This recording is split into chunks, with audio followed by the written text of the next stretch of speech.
Please, dear, my mother begged. This is hard enough. Try to understand. You're in danger. Because some old ladies cut yarn? Those weren't old ladies, Grover said. Those were the fates. Do you know what it means? The fact they appeared in front of you? They only do that when when somebody's about to die. Whoa, you said you. No, I didn't. I said someone. You meant you. As in me. I meant you, like someone, not you. Boys, my mom said. She pulled the wheel hard to the right, and I got a glimpse of a figure she'd swerved to avoid, a dark, fluttering shape now lost behind us in the storm. What was that? I asked. We're almost there, my mother said, ignoring my question. Another mile. Please. I didn't know where there was, but I found myself leaning forward in the car, anticipating, wanting us to arrive. Outside, nothing but rain and darkness, the kind of empty countryside you get way out on the tip of Long Island. I thought about Mrs. Dodds and the moment when she'd changed into the thing with pointed teeth and leathery wings. My limbs went numb from delayed shock. She really hadn't been human. She'd meant to kill me. Then I thought about Mr. Brenner and the sword he had thrown me. Before I could ask Grover about that, the hair rose on the back of my neck. There was a blinding flash, a jaw-rattling boom, and our car exploded. I remember feeling weightless, like I was being crushed, fried, and hosed down all at the same time.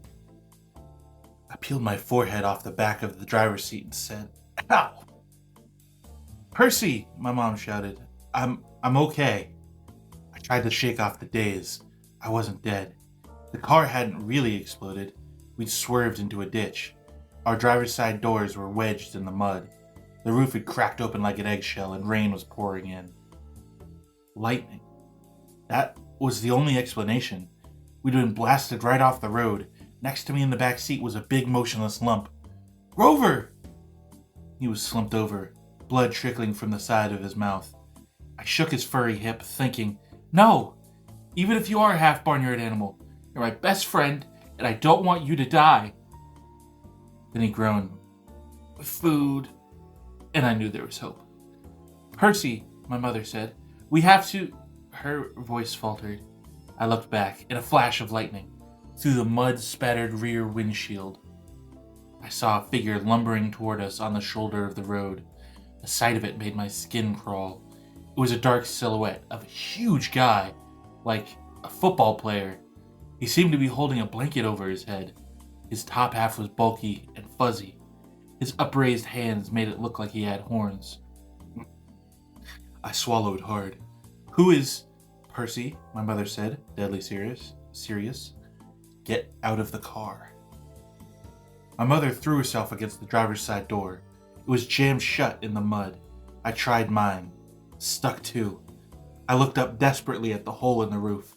It might have been an exit, but the edges were sizzling and smoking.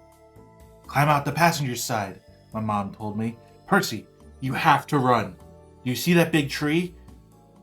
"What?" Another flash of lightning. And through the smoking hole in the roof, I saw the tree she meant.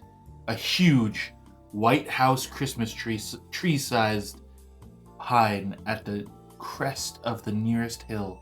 "That's the property line," my mom said. "Get over that hill, and you'll see a big farmhouse down in the valley. Run, and don't look back. Yell for help. Don't stop until you reach the door. Mom, you're coming too."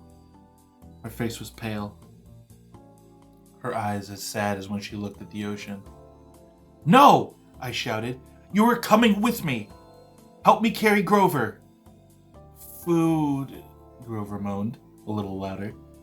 The man with the blanket on his head kept coming toward us, making his grunting, snorting noises.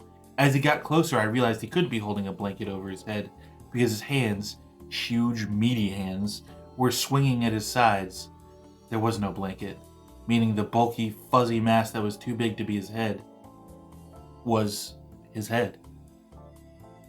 And the points that looked like horns. "He doesn't want us," my mother told me. "He wants you.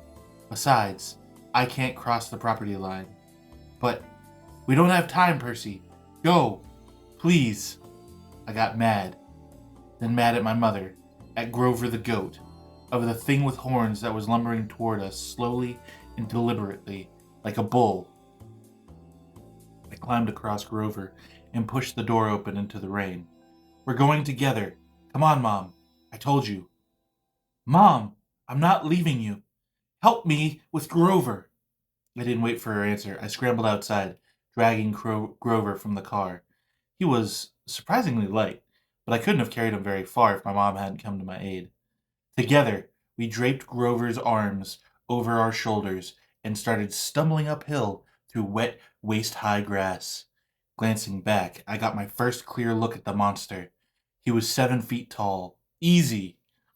His arms and legs like something from the cover of Muscle Man magazine. Bulging biceps and triceps, and a bunch of other seps, all stuffed like baseballs under vein-webbed skin. He wore no clothes except underwear. I mean, bright white Fruit of the Looms, which would have looked funny, except that the top half of his body was so scary. Coarse brown hair started at about his belly button and got thicker as it reached his shoulders.